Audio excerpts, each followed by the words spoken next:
بسم اللہ الرحمن الرحیم۔ السلام علیکم ورحمۃ اللہ وبرکاتہ۔ عابد راج چینل کی طرف سے آج میں اپنے دوستوں کو ایک بہت ہی پیارا عمل بتاؤں گا۔ اس سے پہلے میں اپنے دوستوں سے گزارش کروں گا کہ ایک یتیم بچے کا گھر بن رہا ہے جس میں آپ دوستوں کے تعاون کی ضرورت ہے۔ یہ میرا واٹس ایپ نمبر ہے، اس پر آپ مجھ سے رابطہ بھی کر سکتے ہیں۔ ایزی پیسہ اور جائز کیش بھی اسی نمبر پر موجود ہے۔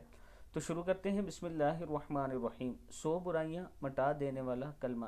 سیدنا ابو ہریرہ رضی اللہ تعالیٰ عنہ فرماتے ہیں کہ نبی اکرم صلی اللہ علیہ وآلہ وسلم نے فرمایا، جس نے دن میں 100 مرتبہ لا الہ الا اللہ وحدہ لا شریک لہ لہ الملک ولہ الحمد وہو علی کل شیء قدیر پڑھا، اسے 10 غلام آزاد کرنے کا ثواب ہوگا اور اس کے نامہ اعمال میں 100 نیکیاں لکھی جائیں گی اور 100 گناہ مٹا دیے جائیں گے، اور اس روز شام تک شیطان سے امن میں رہے گا اور اس سے بہتر کوئی شخص نہ ہوگا، لیکن جس نے اس سے بھی زیادہ پڑھ لیا، یعنی جو زیادہ یہ عمل کر لے وہ اس سے بہتر ہوگا، باقی اس سے بہتر کوئی نہ ہوگا۔